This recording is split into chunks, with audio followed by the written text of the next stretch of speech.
Data is everywhere. It is observable or measurable. With the advancement of technology every day, data can be accessed anywhere and by anyone. When data is correct, valid analysis and interpretation can be generated to produce valuable information. But what will happen if the data will not be organized and interpreted correctly? In this video, you will see how important and useful the data management as a mathematical tool with the following objectives: to be able to learn how to organize and summarize data, is to be able to gain an understanding about the importance of the meaning of data. Roslyn, what kind of report is this? Why does the data in here are all wrong and not consistent? Then I find a lot of discrepancy. And do you think I will accept this kind of report? I want a meeting with our employees right now. I'm sorry po. I'm really sorry po. Calling all the employees of Ms. Z Company, we have an emergency meeting right now. I repeat, emergency meeting. Please proceed to the conference meeting right away. I have read all the reports you submitted to me and I cannot accept all of them because the data are not clear and incorrect. I want to know if the recorded data in our daily sales report are accurate and correct. Tell me, what should we do to solve this problem? I can explain, ma'am. The problem was all the data needed and the report does not yet gathered or collected, and it didn't organize as well. That is why the informations are not reliable and has error. Now, I will show you the techniques to gather data. First, the direct or interview method. Second, indirect or questionnaire method. The third, the registration method. And the fourth and the last, the experimental method. The direct or interview method, the researcher has direct contact with the interviewee. The researcher gathers information by asking questions to the interviewee. The indirect questionnaire method, researcher makes use of a written questionnaire. The researcher gives or distributes the questionnaire to the respondents, either by personal delivery or by mail. The registration method, in this method is governed by the laws. Example, the number of registered professionals can be found at the Professional Regulation Commission or PRC. And the last one, the experimental method. And this method is utilized to find out the cause and effects of the relationship. Organizing and summarizing data is also a big help to correct our daily sales report, ma'am. Organizing and summarizing data is called descriptive statistics. There are two ways to summarize data. The first one is by graphing and the last one is by using numbers. For example, finding an average. An effective interpretation of data, inference is based on good procedures for producing data and thoughtful examination of the data. There are three methods for interpreting a data: textual or paragraph or narrative form. This describes the data by enumerating some of the important features of the data set, like giving the highest, lowest, or the average value. It is the tabular method of presentation. This is applicable for large data sets. Frequency is the number of times a value of the data occurs. Frequency distribution is the organization of raw data in table form, using classes and frequencies. Relative frequency is the ratio, fraction, or proportion of the number of times the value of the data occurs in the set of all outcomes to the total number of outcomes. Cumulative relative frequency is the accumulation of the previous relative frequencies. Graphical presentation.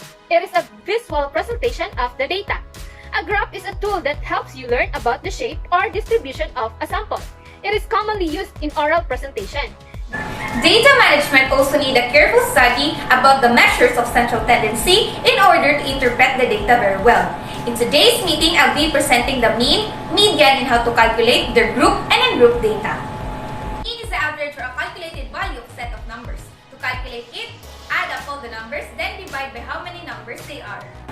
So now, let me give you an example on how to calculate a mean in a group data. In this example, let's calculate the mean in this test score.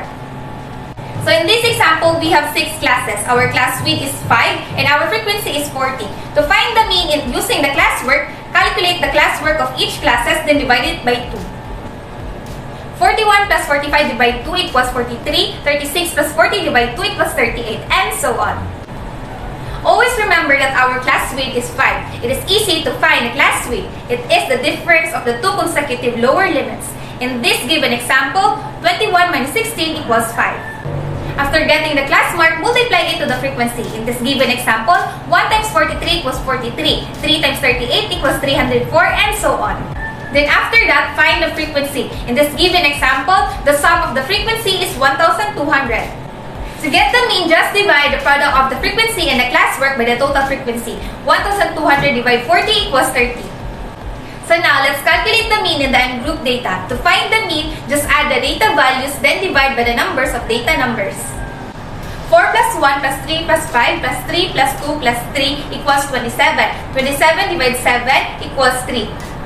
Moving on, median. Median is a statistical measure that determines the middle value of a data set, listed in an ascending order.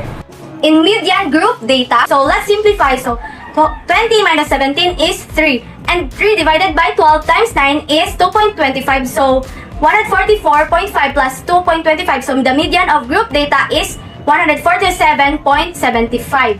In median and group data, if the given data is odd numbers, it means you have one middle value, and the median here is 3. But if you have even data, so you have two middle values. So what will happen if you have two middle values? So you have to add the 3 and 4 and divided by 2.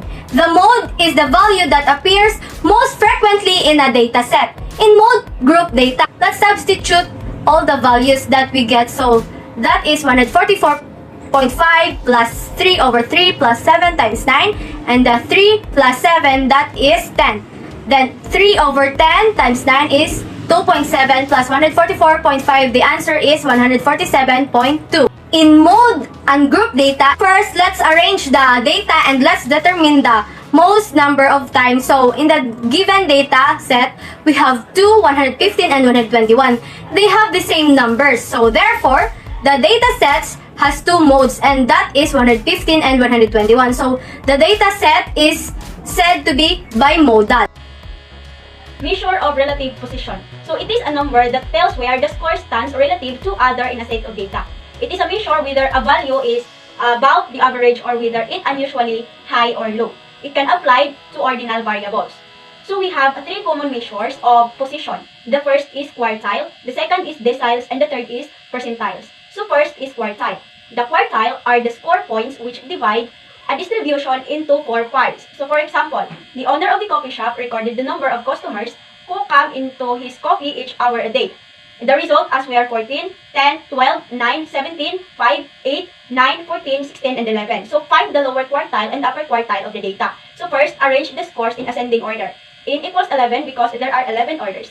5, 8, 9, 9, 10, 10, 11, 12, 14, 14, 17. So our middle value is 10 or median. And our lower quartile is 9 and the upper quartile is 14. So how to compute the interquartile range? That is the difference between third quartile and first quartile. IQR or QR minus Q1 or 14 minus 9 equals IQR 5. To make accurate and full information, we should also tackle about the deciles and the percentiles.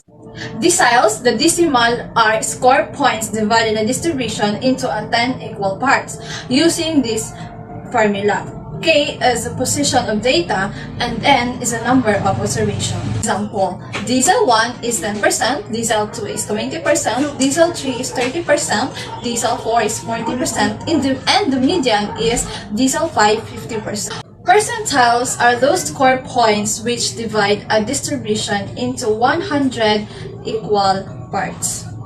For example, percentiles 10 equal to 10%, percentiles 20 equal to 20%, and the median is percentiles 50%. Example, the list shows the number of bottles strawberry jam sold in the day by 14 different vendors. Solve for P43.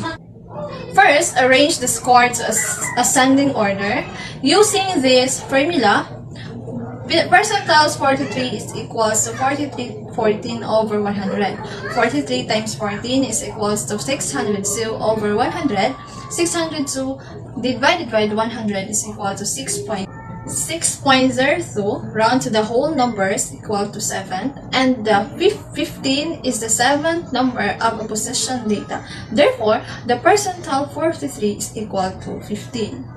Always remember, Data management is very important in mathematics as a tool because it covers three processes. First is gathering or collecting, next is organizing and displaying, the last one is interpreting data, in which it is very useful because of this. All processes, it produces meaningful information that helps us analyze all the data and come up with a solution to avoid future errors, discrepancy, and maximize the benefit of any kind of organization. Meeting adjourned.